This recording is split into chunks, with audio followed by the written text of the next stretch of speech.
छोटी बहू, अगले हफ्ते तेरे बेटे का जन्मदिन है ना, तो मैं सोच रही हूँ घर में छोटा सा हवन करवा लूँ। जन्मदिन भी मन जाएगा और घर में भी थोड़ी पूजा पाठ हो जाएगी। और हाँ बहू, मैं ये कह रही थी इस बार हवन में तू बैठना पंकज के साथ जोड़े से। ठीक है मम्मी जी, पर हर बार तो जिठानी जी और जेठ जी बैठते हैं पूजा में, लेकिन इस बार वो यहाँ है कहाँ, छुट्टी नहीं मिली उसे, तो वो नहीं आ पाएगा जन्मदिन पर। इसलिए तू और पंकज तुम दोनों बैठ जाना। और हाँ बहू, साड़ी नई होनी चाहिए, पुरानी साड़ी मत पहनना। लेकिन मम्मी जी, मेरे पास तो ऐसी कोई भी साड़ी नहीं है जो मैंने एक बार भी ना पहनी हो।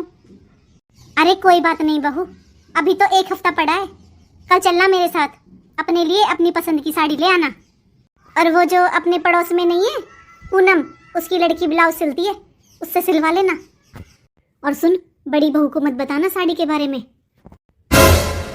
ठीक है मम्मी जी। और इस बार तेरे बेटे को जन्मदिन पर साइकिल दिलवाऊंगी मैं। अपनी जेठानी के सामने जिक्र भी मत करना।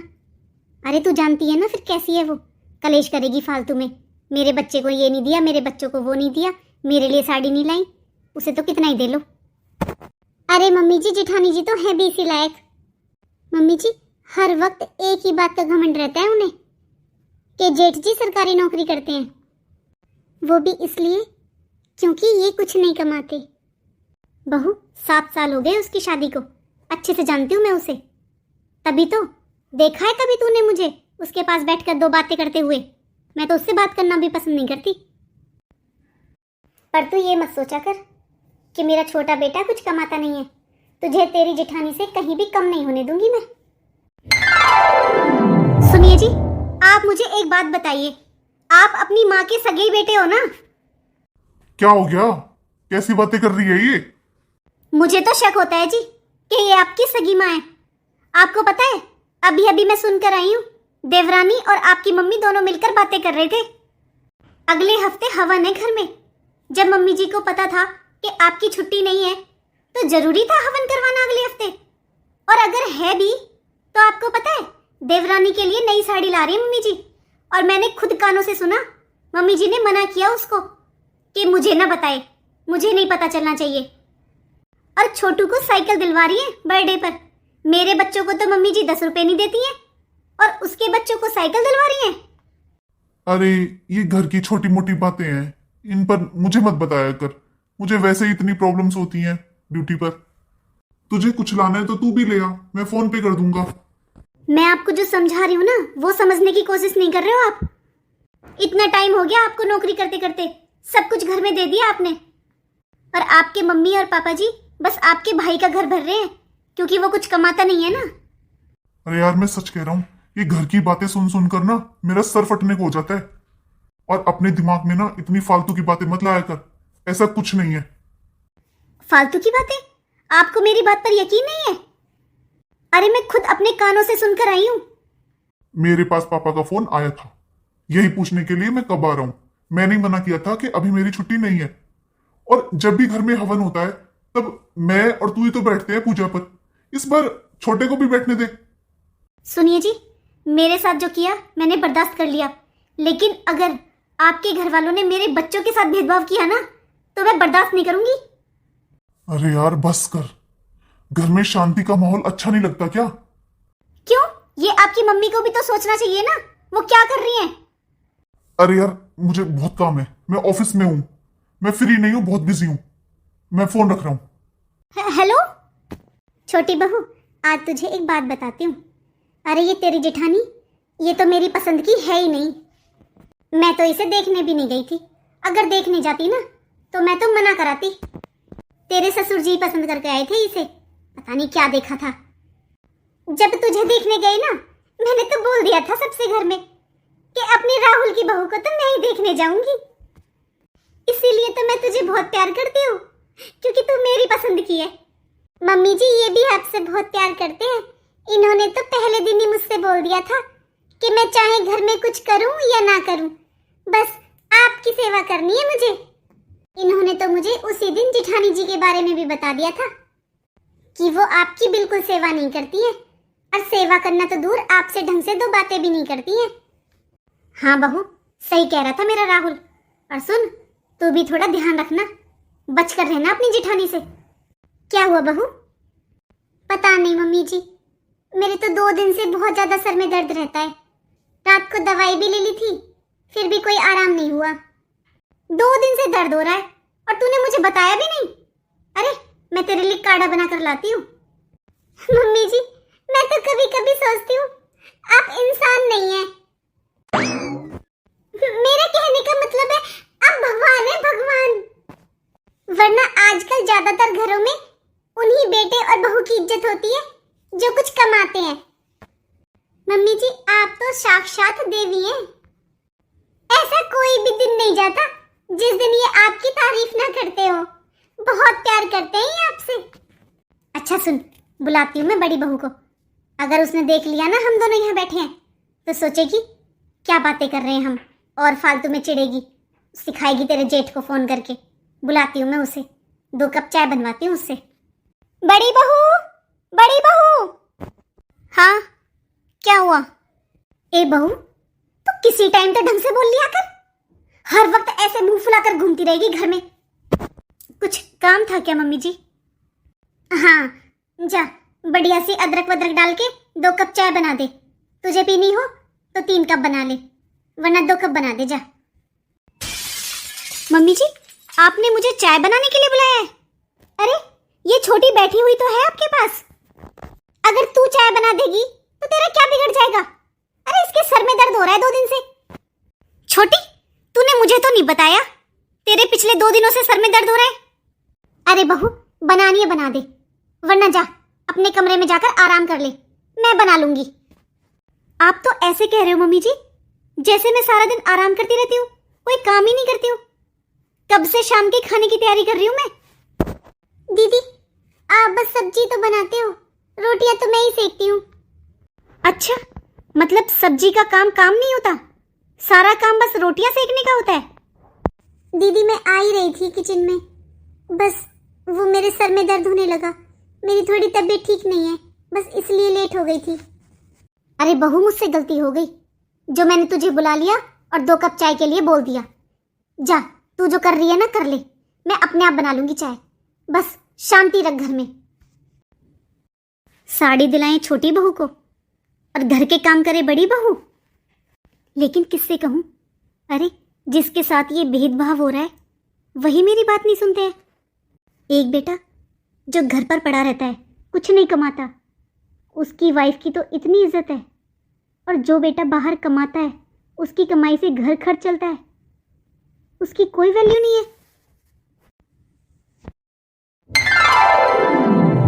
बहू, क्या हुआ? आजकल तू बहुत उदास रहती है, और आज तो तू सुबह से अपने कमरे से बाहर ही नहीं आई है।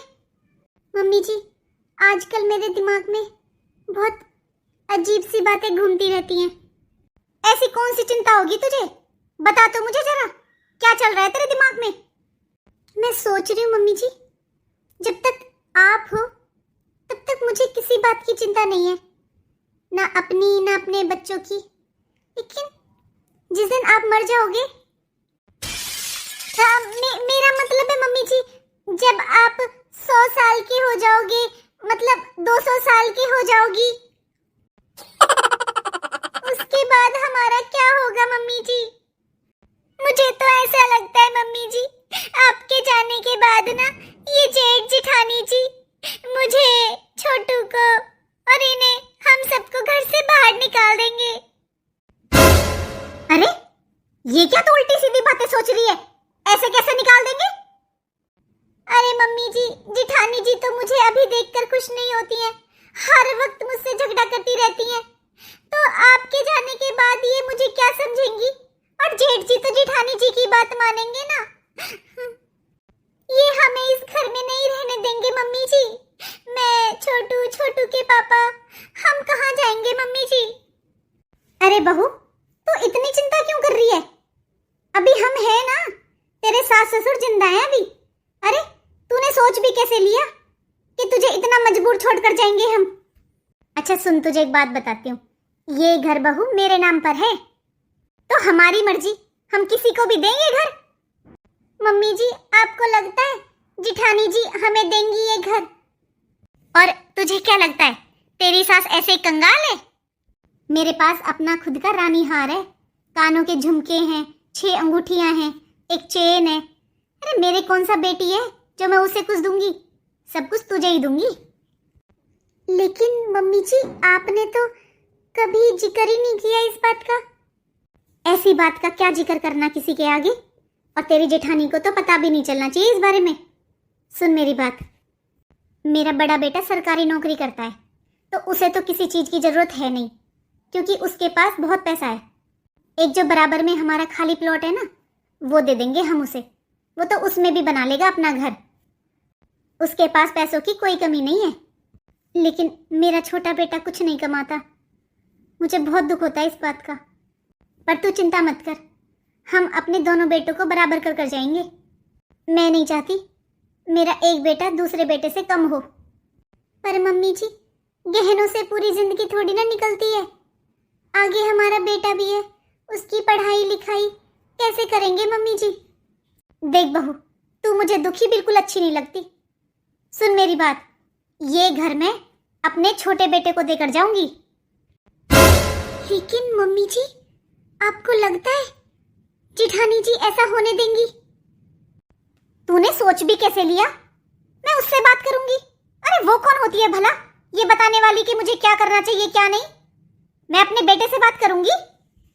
अरे बहू, मेरा बेटा बहुत सीधा है, और मैं उसे बताऊंगी ना ये सब, तो वो देखना खुद ही कह देगा कि हाँ माँ, ये घर छोटे को दे दो। तू जानती नहीं है उसे, बहुत अच्छा है मेरा बड़ा बेटा। देखना वो 1 मिनट में दे देगा सब कुछ। ये 3-5 तो बस ये बहू लगाती है। ये है नास की जड़। अब 2-4 दिन में छुट्टी आएगा ना, तभी मैं करवा लूंगी ये काम। तू चिंता मत कर। देखना वो खुशी खुशी ये घर अपने छोटे भाई के नाम कर देगा। वाह मम्मी जी वाह,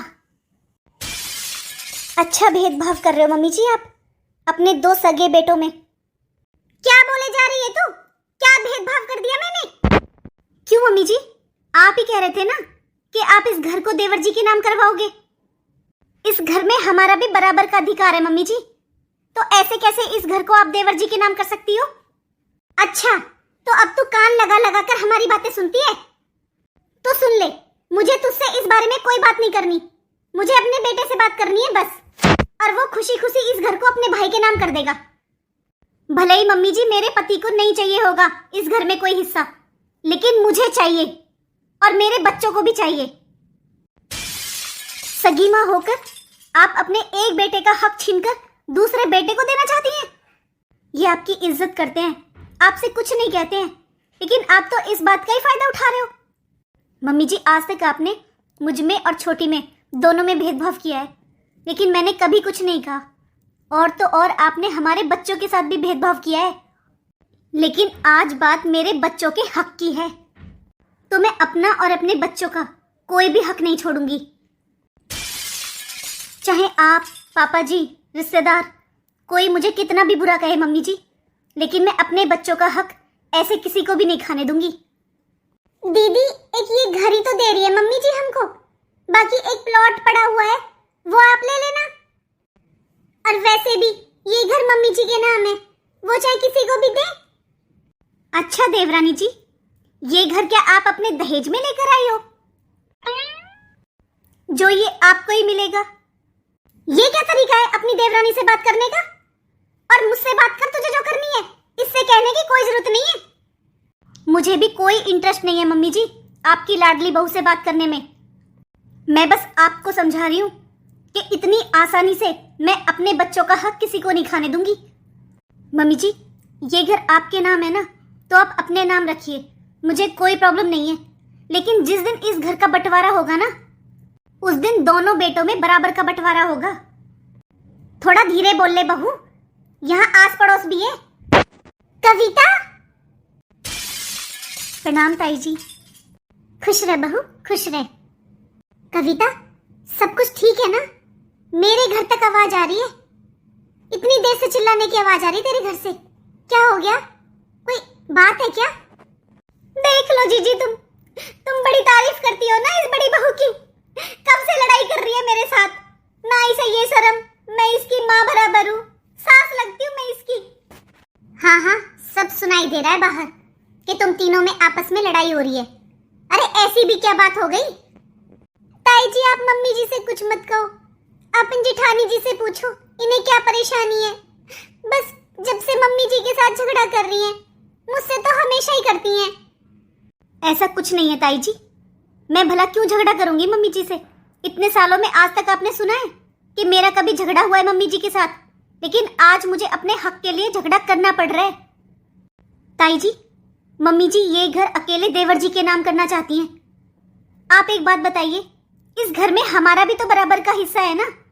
ऐसे कैसे मम्मी जी ये घर एक बेटे के नाम कर सकती हैं? देख लो बहन जी आप खुद ही कैसे लड़ाई कर रही है ये मेरे साथ। बस ऐसे तांडव मचा रखा है इसने सुबह से। आप कुछ बोलिए ताई जी, आप बताइए क्या एक बेटे का हक छीनकर दूसरे बेटे को देना चाहिए? कविता ये सही कह रही है क्या बड़ी बहू? बहन जी आपको भी पता है मेरा बड़ा बेटा सरकारी नौकरी लगा हुआ है, उसके पास पैसों की कोई कमी नहीं है, और मेरा छोटा बेटा वो कुछ कमाता नहीं है। तो आप एक बात बताओ, दोनों बेटों में कितना फर्क है? तो हमारा फर्ज बनता है ना माँ बाप होने के नाते कि हम अपने दोनों बच्चों को बराबर का करें।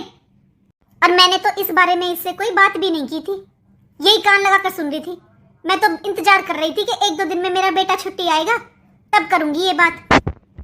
चल माना तेरे कहने से तेरा बड़ा बेटा ये घर छोटे भाई के नाम कर देगा, लेकिन ये तो गलत हुआ ना।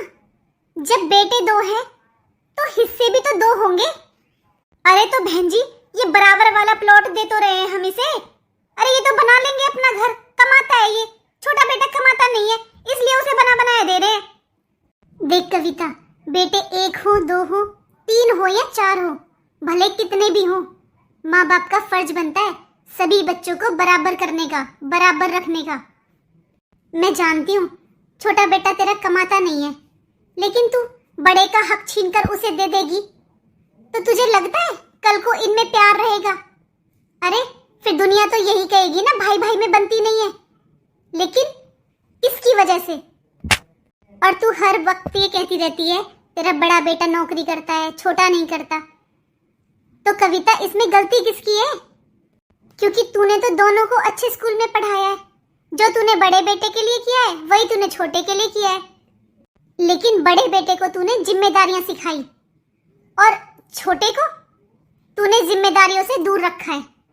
जब तू आगे से आगे उसकी पत्नी की, उसके बच्चों की सारी फरमाइशें पूरी करेगी तो उसे तो अपनी जिम्मेदारियों का एहसास होगा ही नहीं, वो कभी कमाएगा ही नहीं। और तू कितना दे देगी? ज्यादा से ज्यादा ये घर दे देगी उसे, फिर इस घर से उसकी जिंदगी का गुजारा हो जाएगा।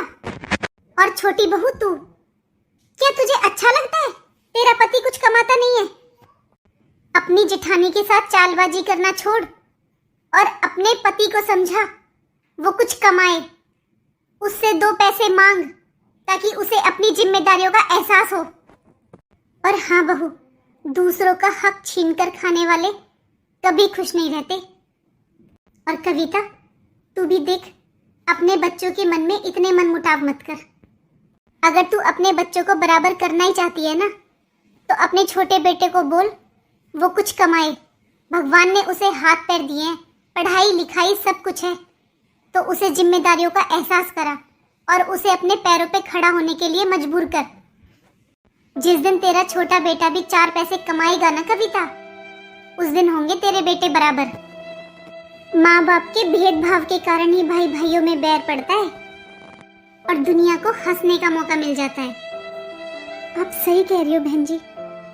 अरे कल को हम तो इस दुनिया से चले जाएंगे, लेकिन हमारे भेदभाव की वजह से हमारे बच्चे एक दूसरे के दुश्मन बन जाएंगे। हाँ, अब की ना तूने समझदारी वाली बात।